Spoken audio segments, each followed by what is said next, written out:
T, T, T, T, T, T, T.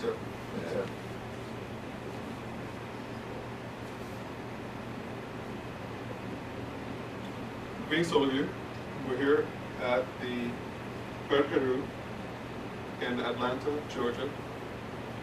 And this is a introductory presentation on shaitan materialism. This is a presentation that I initially created for this particular program.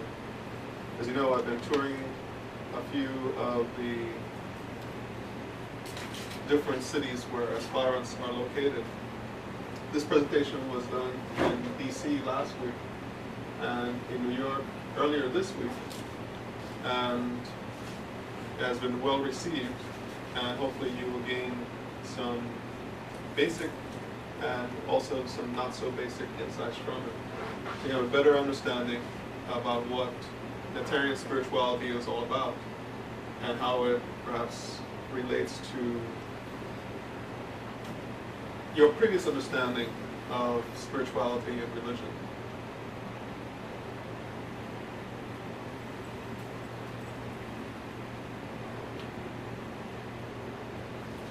I always ask people, do they find this hypnotic? It seems a little hypnotic.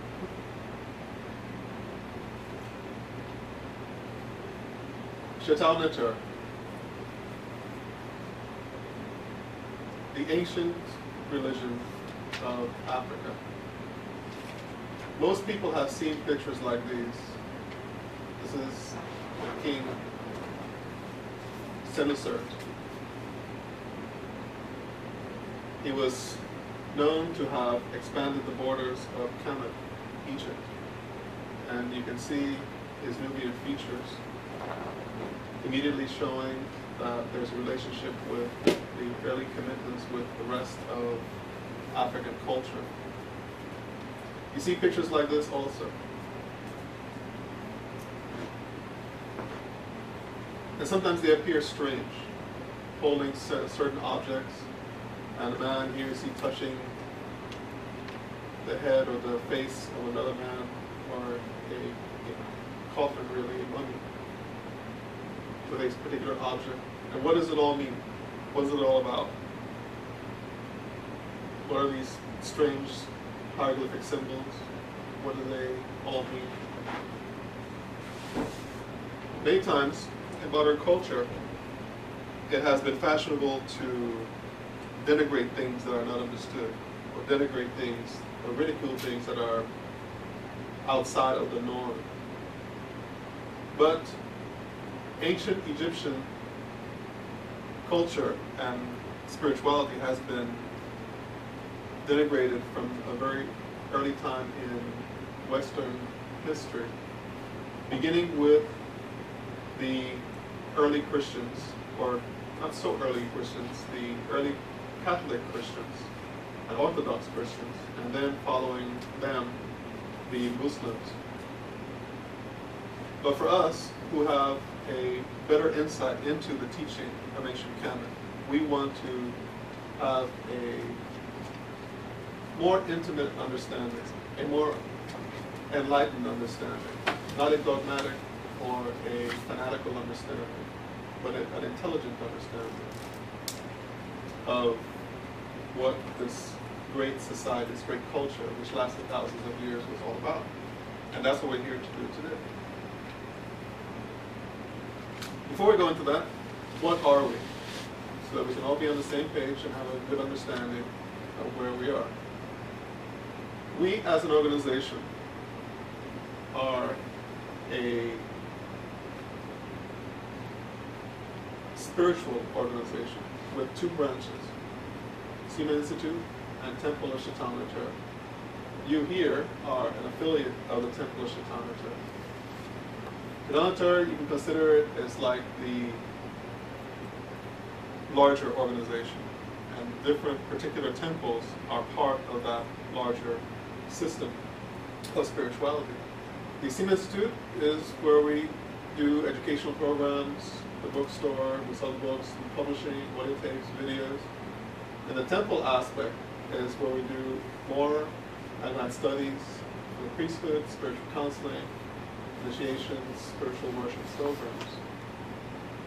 We are not associated with any other spiritual organization. We are recognized by the IRS as what they would consider a church with 501c3 status, which means that anyone who makes donations to us will have the opportunity to charge us off on their taxes as a donation. We have no official or unofficial relationship with any other kinetic spiritual organization or any church of Christianity or any Muslim organization or any other organization for that matter. Many people ask that question, and there's no formal association. And we support all those, and we meet all those in friendship who are willing to approach human spirituality openly in an ecumenical fashion, in a non-dogmatic fashion, in a non-fanatical fashion. And we do not associate with those who have other kinds of tendencies which are negative or detrimental to society. Any questions about that so far? So how we're affiliated with the organization when we donate money to her? Can we still get a tax write-off? How does that work? That is something we have to work out.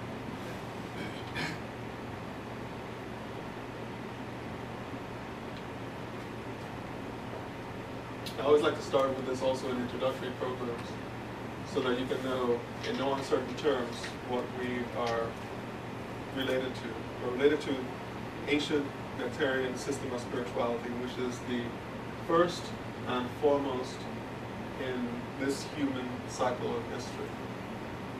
Before all these other civilizations, before all the other world systems of religion, the main world religions that exist today, there was Kemet. By the time that all these systems came into being, Kemet was already ancient, many thousands of years. By the time Europe came into being, Greece, the Hindus, the Buddhists, the Christians, the Muslims, Kemet and Nectarian culture spirituality was ancient. And it's not to say necessarily that it is better because it is ancient. We believe that it is elevated because of the spiritual philosophy that it contains. We believe that it is on a par, at least on a par, with any other spiritual system of the world, meaning that it is comparable in its ability to lead human beings to spiritual enlightenment as any other elevated system of spirituality in the world. And some of those we consider to be like Buddhism, like Taoism, like Vedantic culture of India. We consider these to be elevated spiritual sciences. However, as I gave you a talk earlier, it is always important to understand that it is necessary to have a righteous spiritual student, a righteous teaching, which is what we're discussing right now, but also righteous preceptorship in order to have the process of spiritual evolution become effective.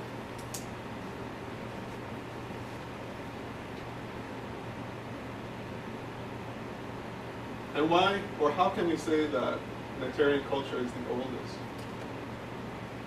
The proof, one of the proofs, is in the ancient Egyptian Sphinx. Hotomaken, or Ra-Harakti, is different names for the Sphinx. As you see here, this is the enclosure of the Sphinx. It's like in a pit. This is how it was in the 19th century when they began excavating it. The sand was up to its neck. And if the sand is not cleared from the area, it'll fill up in the pit in about 20 to 25 years. That's all it takes. this is the back of the Sphinx. This is the one's called the rump, and here's the tail of the lion body. And here's the enclosure. You can walk around the entire perimeter of the Sphinx. Now, the pit has walls, vertical walls, and you can see there are certain interesting striations here on the walls. Now, those striations have been found to be caused by water damage, and specifically rainwater damage. And all of you must know by now that Northeast Africa is a desert, has been so for thousands of years. Archaeologists, or geologists rather, are estimating that there was sufficient water in Northeast Africa, rainfall, to have this kind of damage caused. The last time that it was known to have that kind of water sufficient to cause that damage was in 10,000 to 7,000 BC. So that means that the Sphinx must have been created before that. And there are certain astronomical correspondences to the Sphinx which show that it is related to the year 10,500 BC. And this is just one of the evidences that shows that. Look for the African Origins book, and that has more of the documentation for other evidences that corroborate with this.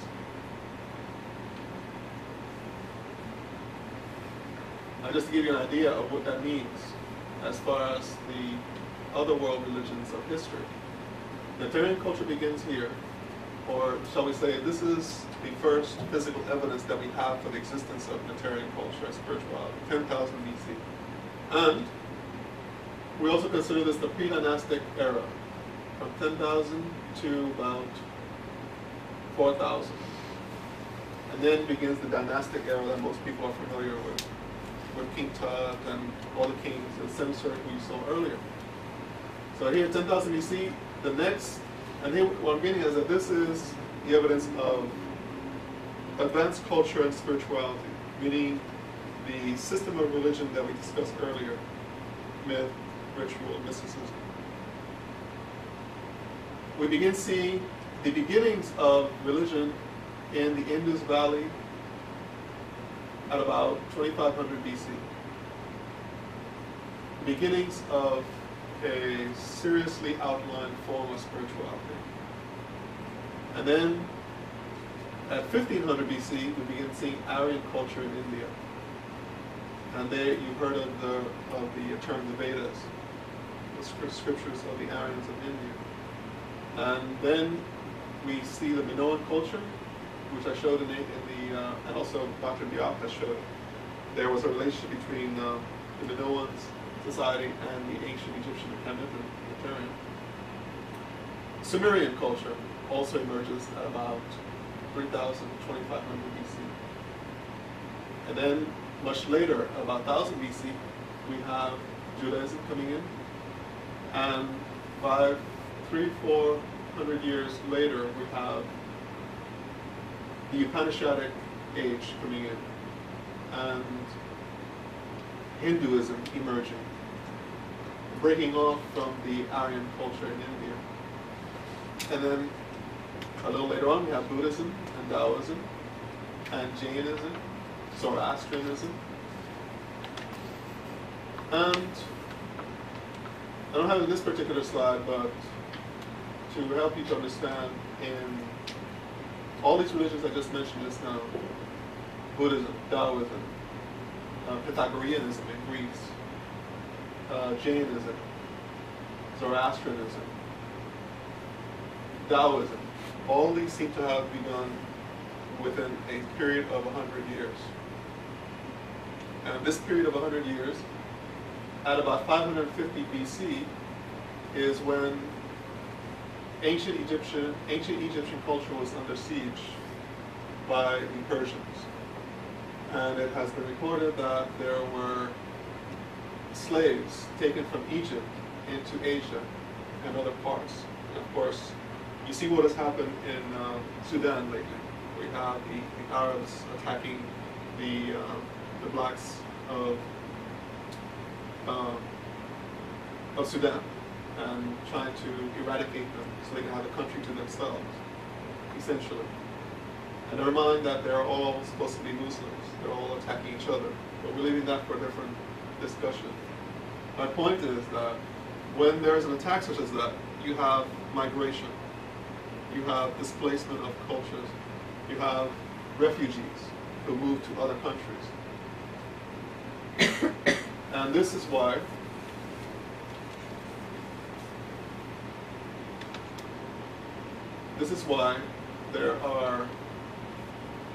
there have been found to be similarities and cultural correlations between ancient Egyptian and Indian, as well as with the Yoruba culture in Africa with the Dogon, and artifacts of ancient Egypt have been found in the Congo as well. And I'm not the only one to say so, but there seems to be a correlation between this upheaval in Egypt and the emergence of all these different traditions. And therefore, you have read most of the works, as well as African origins, where we went even further. I'm sure you've seen that so far. You've seen that there are so many similarities, so many correlations, that it is almost impossible to not admit that there's some kind of a connection there.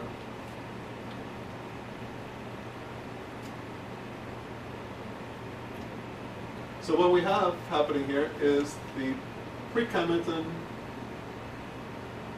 ancient African religion, culture, spirituality developing in Africa. The society migrating to the northeastern corner of Africa under the guidance of Asar, who was the head of the colony. And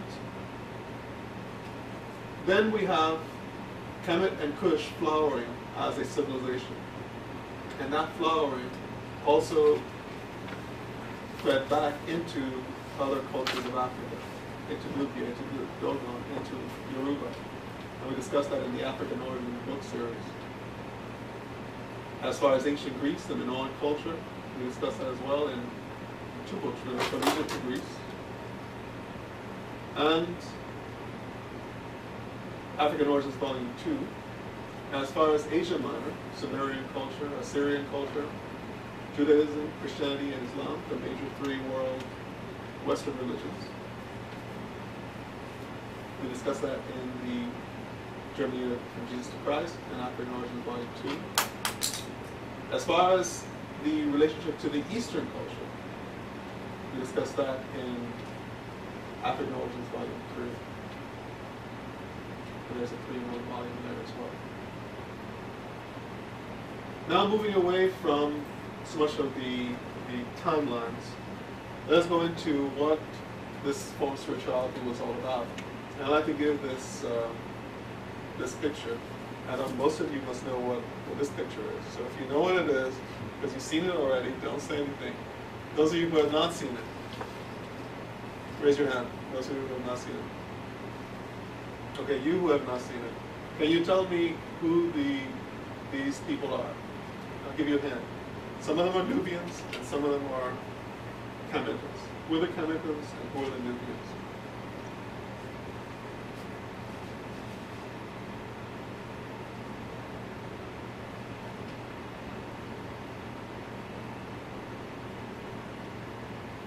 This is a tomb relief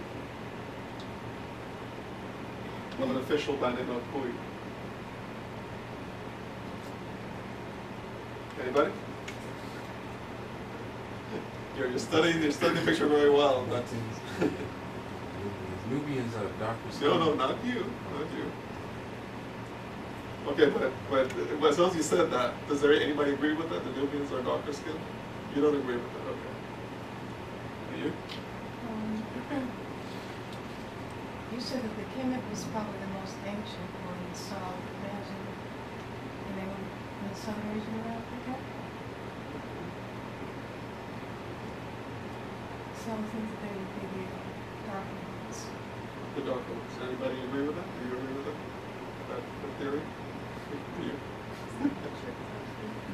Sounds like a trick question. What do you think? Me? Mm. The Nubians are the light ones. The Nubians are the darker ones. The dark ones. That's what you said? No, the light ones. Okay. It's a guess. You're wrong. It's a guess. You know, especially in Nigerian culture and spirituality, you know who the people are by their headdress. That's the basic way. And furthermore, you know who the Nigerians and Nubians are by, there's a further way of subdividing them, which is by differentiating the color of the skin. That differentiation has not been done here. What has been done here is that the headdress, these are princes of ancient Egypt. So you see that they have light skin or brown skin and darker skin. And here you have the Nubians, you know them by their feather headdress. And they have the same color skin as the ancient Egyptians. And this follows Dr. Diop showed other pictures about this. You may have seen a picture he shows from Ramses III tomb. I think we have Egyptian Young Volume 1.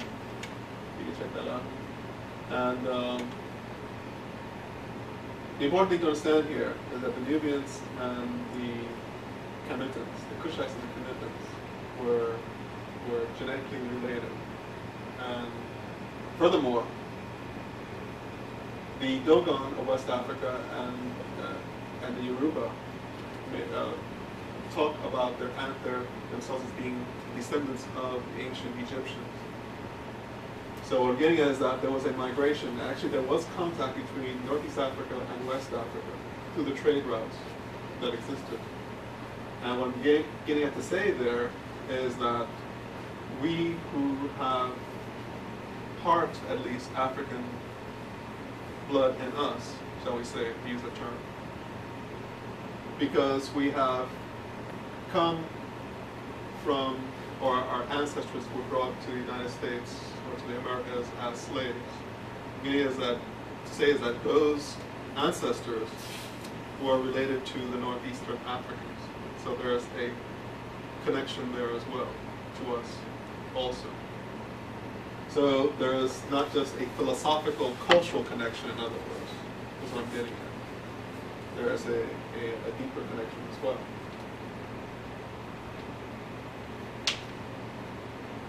This is the hieroglyphic text for the word Kemet. This is the hieroglyphic text for the word Kash, which later became Kush.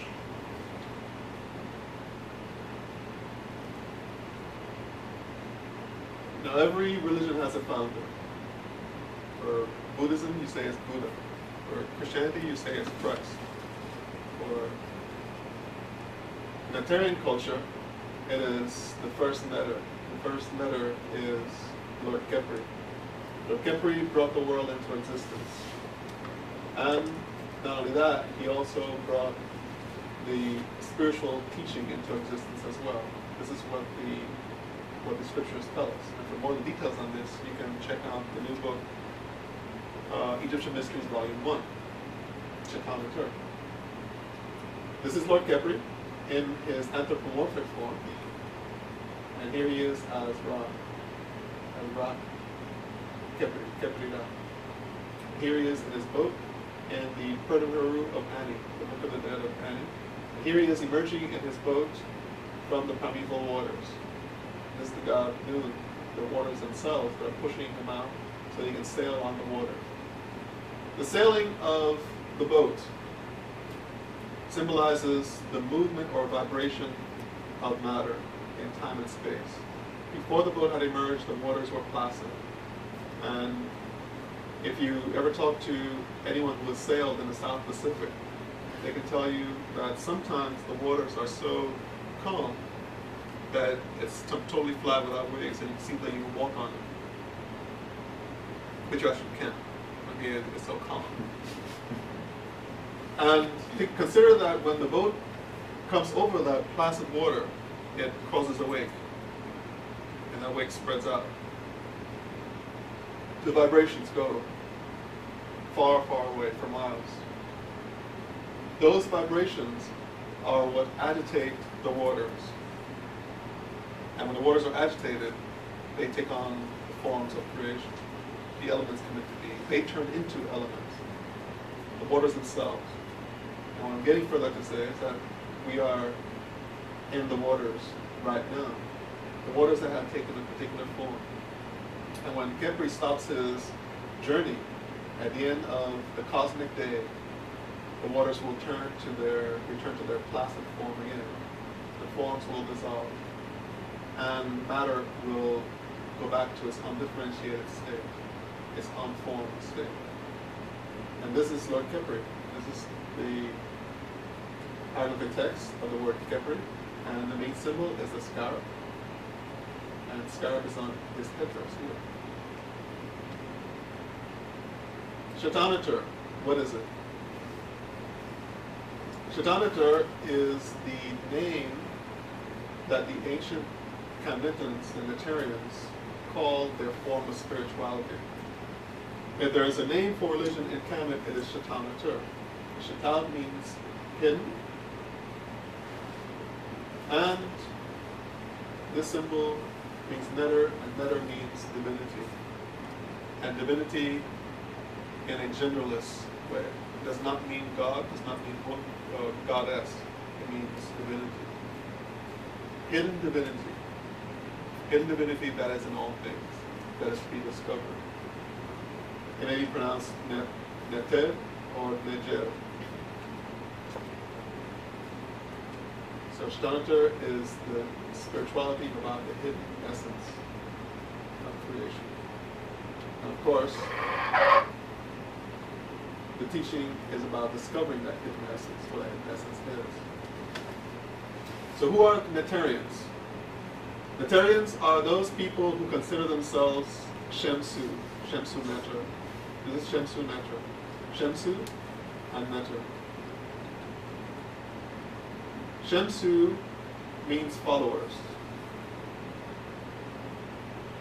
And following in this capacity means to doing something like, to acting like, to feeling like, thinking like, and finally becoming like. Ancient Egyptian saying that men and women are mortal gods and goddesses. Gods and goddesses are immortal men and women. And by following, by acting like the divinities, we become like them, by emulating. And that is a follower of Netarian culture and spirituality. What are those followers following?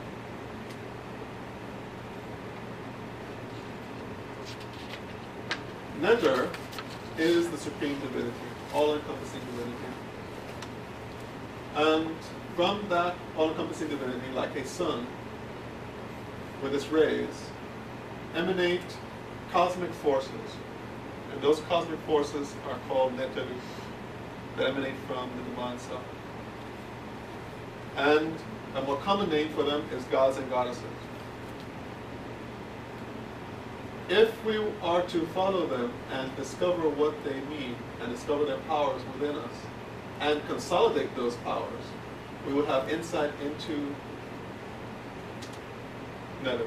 So the gods and goddesses are our doorway, our entry into spirituality, into the deeper spirituality which is behind them, which is projecting them. And these gods and goddesses, you can see, that specific headdresses, that they know who they are. And look in the Gods and Goddesses book for more details on this aspect of the practice. So getting at to say is that these are not devils or demons or crazy, or they're actually highly evolved symbols and spiritual teachings that enable the mind to better understand the divinity, the supreme divinity. It is not easy for ordinary human beings to go directly to the supreme divinity. This is like an abstract and transcendental concept. And until the mind is strong enough and evolved enough to have that understanding, it needs crutches. And so the gods and goddesses are crutches. They assist the mind to gain the understanding. You should never think that you can jump immediately to the higher spiritual practice without going through the Netaru culture. This is the entry point. Because studying each one of the divinities allows us to have a concentrated look at a piece of the Supreme Being, thereby have a greater insight into it.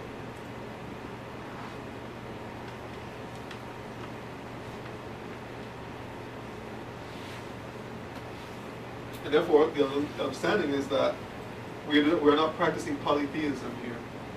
We're practicing a highly evolved science of what's called pantheism. Or you may consider it as a kind of polytheistic monotheism. But it's not monotheism in the terms of Western religion either.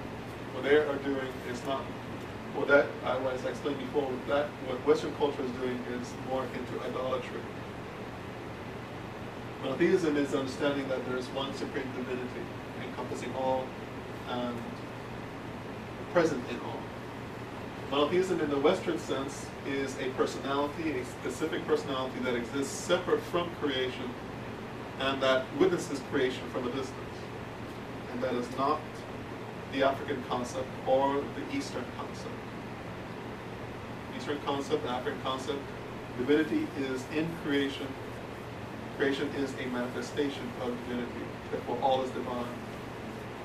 The misunderstanding of that is what leads people to have feelings of violence or anger, hatred, greed, to desecrate themselves, to denigrate others, to damage the environment. All this is due to ignorance. Therefore, evolved science of spirituality would prevent such occurrences from happening. That would be against all the laws of the spiritual culture. Now, how do we understand the images of the divine? We must realize that in giving images that are apparently discordant, that shakes the mind into having a greater understanding. We have usually anthropomorphic symbols like this god Amun, and he's presented anthropomorphically as a human being with the body and head of a human being. Here's the god Heru. He's presented in a composite form. This is goddess Heru and the god Heru in their complete zoomorphic form, meaning as animals. Here's the goddess Aset, the same goddess we have here, in her avian form, or composite avian form. Composite meaning melding both. The melding allows us to understand some of the properties of the power or the cosmic force of that divinity.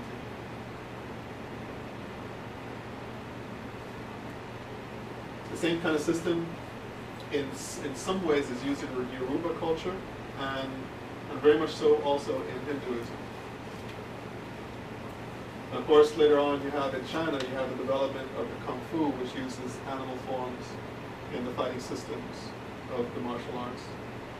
And when you come to find out, you realize that the Bodhidharma, who is the reputed teacher to the Shaolin Temple priest, was a Buddhist who came from India. And here we have the connection again between the Buddhists who were originally in Kemet and Bodhidharma and going to India and China later on. The purpose of life. Key starting point for your spiritual journey. What is the purpose of life? The purpose of all human life is to achieve that state of consciousness apart from bodily concerns. Men and women are to become godlike through a life of virtue and cultivation of spirit through scientific knowledge, practice, and bodily disciplines. Salvation is the freeing of the soul from its bodily fetters, becoming a God through knowledge and wisdom, controlling the forces of the cosmos instead of being a slave to them, subduing the lower nature, and through awakening the higher self, ending the cycle of rebirth, and dwelling with the netters to direct, control the great plan. These ancient Egyptian proverbs, you will find them in the Proverbs book. These are ancient Egyptian teachings, and they're giving us an indication as to what the purpose of life truly is. Why should we have this outlook on life? This is an example of one of the Harper songs. There is a specific genre of ancient Egyptian wisdom teaching. I have heard these songs, which are in the ancient tunes, which tell of the virtues of life on earth, and make little of the life in the metapurg, the cemetery. Why then do likewise to eternity? It is a place of justice without fear, where uproar is forbidden, where no one attacks his fellow. This place has no enemies. All our relatives have lived in it from time immemorial, and with millions more to come. It is not possible to linger in Egypt. No one can escape from going to the west. One's acts on earth are like a dream. Welcome safe and sound to whoever arrives in the west.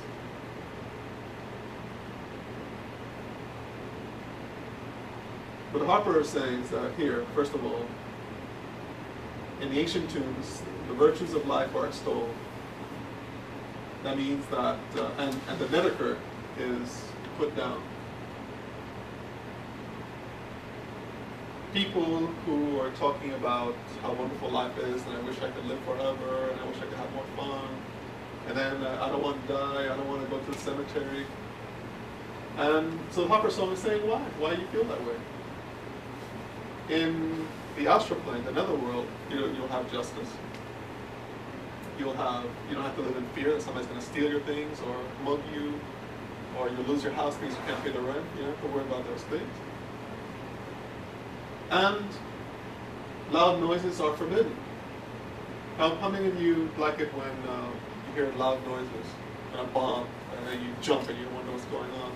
Or somebody comes to your house with a big boom box in their car. How you like when somebody wakes you up sharply and they scare you or something? It's a peaceful place. Uproar is forbidden. And no one attacks anyone. There are no enemies.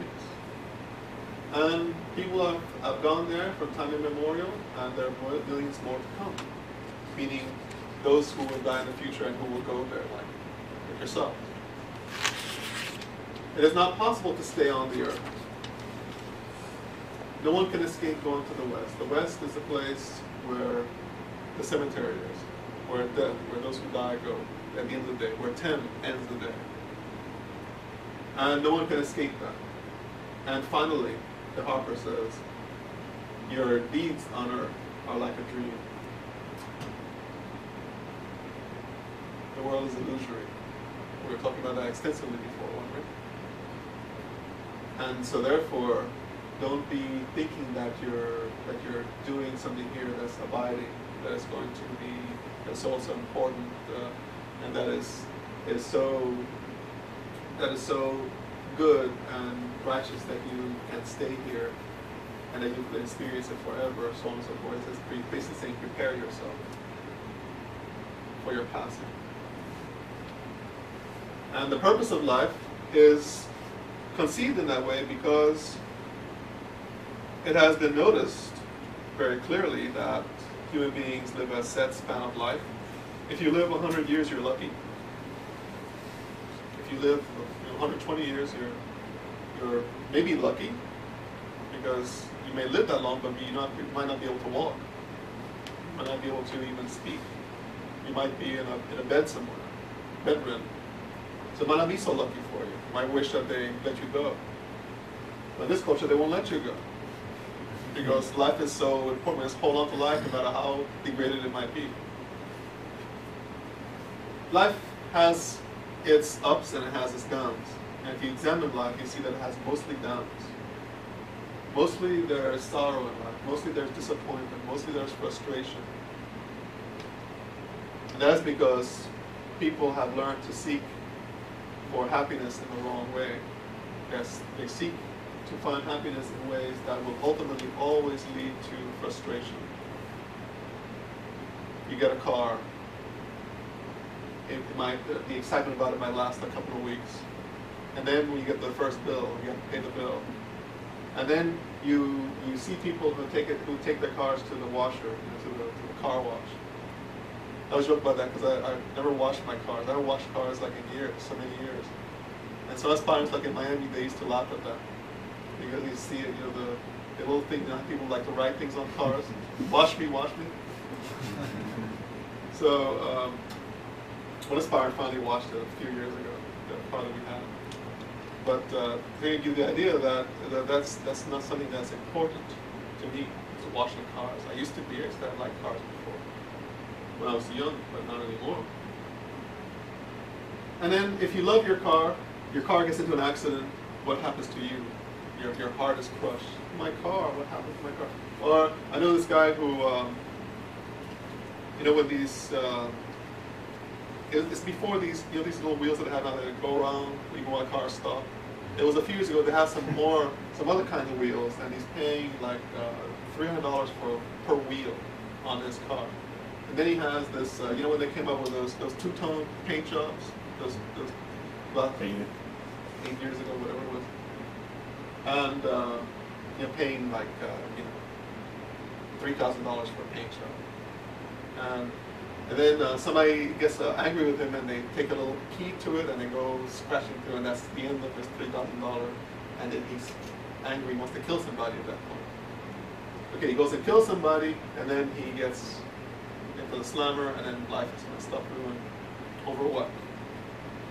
Over what? Competition of having his car. Then he has to put the hydraulics in it so it can bounce up and down, so it can look cooler than everybody else. It's like an endless road to frustration, because you're not going to finally be looked up to as the greatest car person or whatever. And there's always something else to buy, and something else to get, something else to do. And there's never any true contentment or satisfaction or peace in that kind of life. And so this is what makes the study and introspection in life very important, so you can find what is truly meaningful in life and find out what in life is really worth pursuing.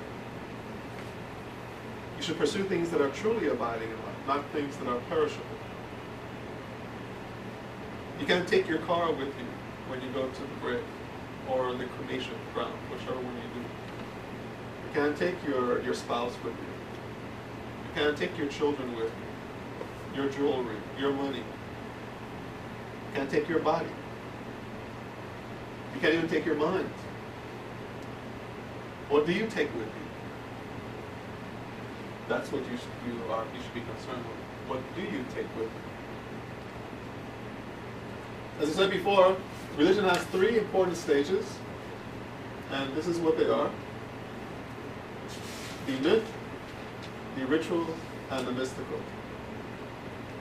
And to quickly explain it, the myth is the story about a divinity. Like we told the story earlier today. The story of a Set. And through that story, we learn certain philosophical teachings. If we commemorate that story through certain rituals, chanting the name of a Set and commemorating her triumph over the world of time and space, that is the ritual part. If we commemorate that myth and we begin to live that myth, that is what ritual is really, in a deeper sense, all about, then we develop a mystical experience. And that is what Shikana leads us into. The story is to be heard, the myth is to be heard, and then it is to be followed. Shamsu. This is essentially the process of spirituality, the complete practice of religion. Religions do not have these 3 steps. They cannot be considered to be a religion. Technically, they're not religions.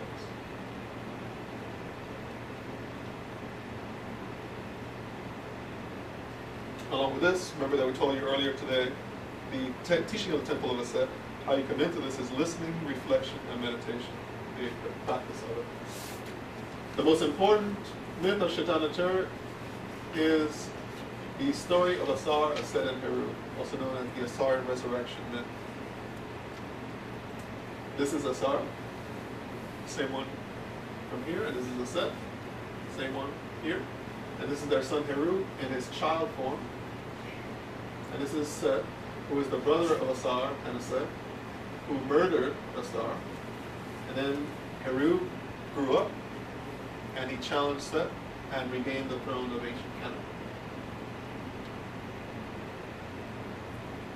And the wonderful thing about Nectarian culture and spirituality is that these characters of the myth, you can actually go to their temples and see the myth acted out in the different scenes of the temple. It's really quite remarkable and fantastic and glorious, and all the words I could possibly use. If you ever go there, it's just wonderful, because it reinforces the myth on you. And if you understand the process of what is going on in the temple, the ideal is to reenact the myth. And reenacting the myth, the teaching and feeling of the characters of the myth, the Netarus, are revived within you, within us. You see where we're getting at? And this is the process of Shamsu Netar. Shamsu Netar. And this is something that you cannot find in most religions. You cannot. Many religions either have a book that gives you a scripture, but you cannot go to any temple anywhere and see where the teaching came from or see where it was practiced in ancient times. And here you can. This is the Temple of Aset, which is one of my favorite places to be. And this is the Temple of Heru. And all these you can visit. Here you see tourists here. And you can see the size. The reason I took this with the tourists is so you can see the size of the temple in comparison to the people. It's quite awesome. If you stand here at the base of the pillar and look up, even today, so you can imagine how it awed you in ancient times, but even today, it's quite fantastic. And in the second portion of the temple, there's a wall here on the outside. This is the outer court, first of all, and this is like where we are here. And going inside, that's like going into the next room here. If you come to the outside of the temple, there's another wall that bars the temple from the rest of the neighborhood. There is recounted the story of the battle of Heru and Set. And you can see some of the pictures we have in the books. This is the temple where they come from, which shows Set, but which shows Heru spearing Set and subduing it, controlling it with the help of a Set. The goal of Nectarian culture is Nahas. Nahas means spiritual awakening or resurrection. And this is where the teaching of resurrection originally comes from. And also the teaching of Nahas, awakening, or becoming enlightened. This is the first time when that concept comes into existence. The teaching of enlightenment that is associated with Buddhism first emerges here. The scriptures of Shaitanachar, all of the books that you see that we have brought forth, they're based on these scriptures.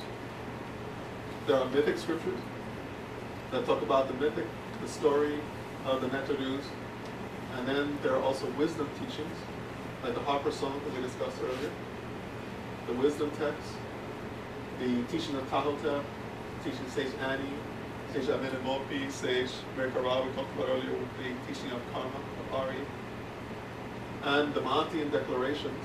These are very important. And then there are mystical texts, and these are the Purdom Heru texts, essentially. In the early period, they are called pyramid texts, then they're called coffin texts, and then they're known papyrus texts. The most famous one is probably the Papyrus of Ani. And you saw a picture of it earlier when I showed you the boat of Kepri. That was from the Papyrus Ani.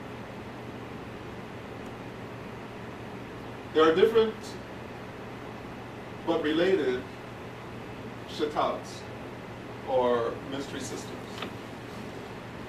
Netarian spirituality, or Shatanatar, is one whole monolithic, shall we say, system of spirituality, religion. Within that, there are different traditions. The tradition of Aseh, the tradition of Heru, which is one that you all are especially related to as a Heru. And you saw the ancient temple of Heru here also. But all of them have the essential aspects in common. The variations are related to different ways of having entry into the philosophy of spirit. So I'm beginning to understand that while there appear to be many different systems of religion in ancient Kemet, actually they're all based on one original teaching, an all-encompassing teaching.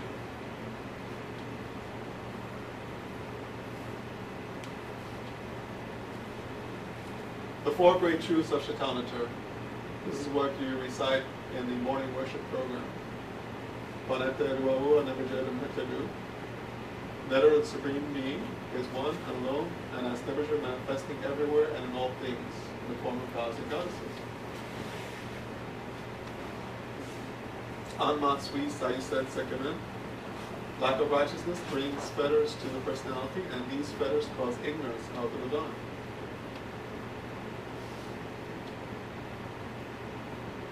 Sawashu Sanatha and Sayuset, devotion to the divine leads to freedom from the fetters of Seth. And Ari Shedi Bek Ab and Ma'keru. Practice of Shedi disciplines leads to knowing oneself and the divine. This is called being true of speech. And there is a certain pattern here, coming from the beginning. The world comes into existence, manifesting the divine manifesting as creation. And we are part of that creation. Lack of righteousness has led us to acquire certain fetters, certain ignorances, certain obstructions in our understanding. If we turn towards the divine, Uashru, we will have freedom, Nahu, from those fetters which we have acquired through ignorance, Anman. And doing that devotion means practicing Shedi. And Shedi leads to Rek, wisdom, in the heart, the mind. And that transforms M into Ma'keru, being true of speech. Truth of speech means being purified through virtue. And virtue allows us to have entry into the true understanding of life and spirit and self. The books written to cover the different traditions of ancient Kemet are Anonian theology, Egyptian yoga, which relates to Theban theology, Egyptian yoga volume 2, Mysteries of Mind, which deals with Memphite theology, and Resurrecting Osiris, which deals with the Osirian resurrection, Goddess Path, which deals with the goddess path, the goddess teachings from ancient Kemet. Important for you to understand that in Netarian culture, there is a balance between male and female. There is no gender bias. You cannot have enlightenment through a understanding of divinity as just a male form. And you cannot have the Osirian resurrection without the divinity of the goddess, the wisdom of the goddess. This is Papyrus Ani, again, giving you an understanding of some of the wisdom teaching contained in it. This is Heru, who is bringing the initiate Ani into the shrine to meet Asar. This is him in the second register when he comes to kneel before Asar. In having this kind of devotion, and being led by Heru, and the hawk symbolism here relates Heru to the solar consciousness, to enlightened spirit. That's what the hawk symbolizes in ancient canon. Heru also symbolizes spiritual aspiration. He represents the redeeming quality of the personality. He is the redeemer and challenger. Through Heru's power, we challenge the evil of the world, the evil of our lives, and we win in the battle of life.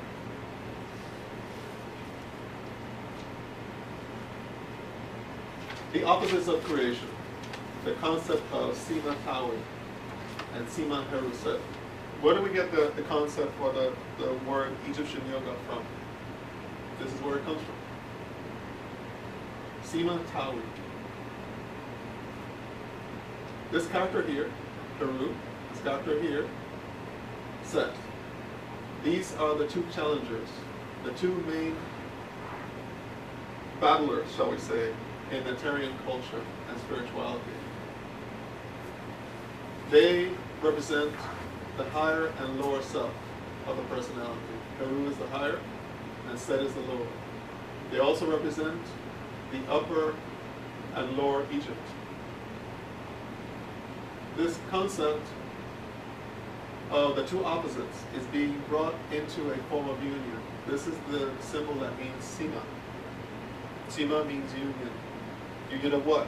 Union of two lungs.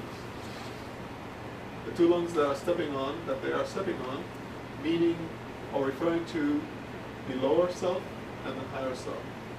And they're using the plant of Upper Egypt and Lower Egypt, tying the plants together. Mythologically, Kemetan culture is divided into two lands, Upper and Lower Egypt. You've heard that. Philosophically, that means the higher and lower self. How do we know this? Because the scriptures themselves tell us so. These two characters are actually part of one personality, and that is you. These characters are part of you, they're aspects of your personality. If they are balanced, if they are harmonized, if they are redeemed, if the Heru character is redeemed, and this ego character, filled with vice, is controlled, then there can be the great resurrection that we have talked about. The redemption of Asar. That is your soul that's been killed by Set. These two characters also are Neterti, which means the two eyes, the sun and the moon.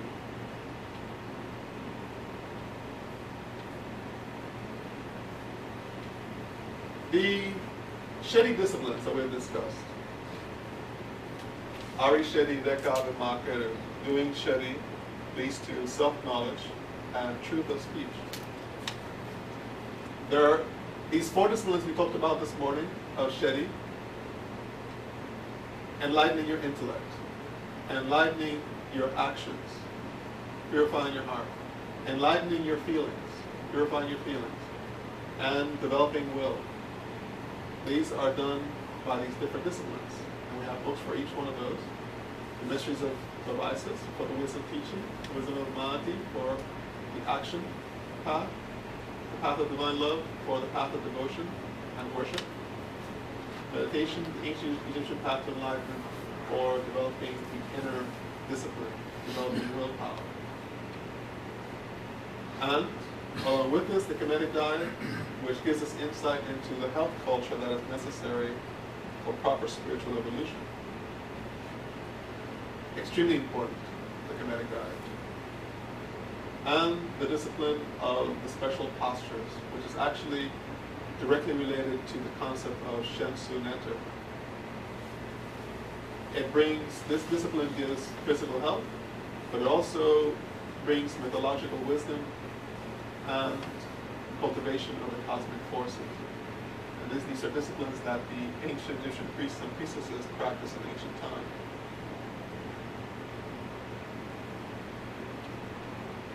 all of these books that I discussed previously, they go into details into these different disciplines. This book here goes in a general way through all of them, helping an aspirant begin the process of the spiritual practice. The basic 3 spiritual disciplines. The worship program is to be done daily, 3 times daily, during your morning worship program. And that's if it's possible. Many of you are in the world and are working and busy, but you should try at least do this once a day. Practicing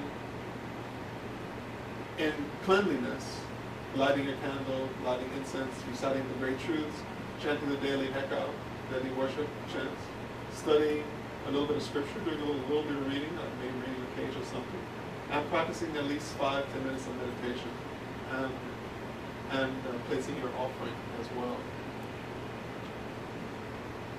This tradition or this practice follows the 3-fold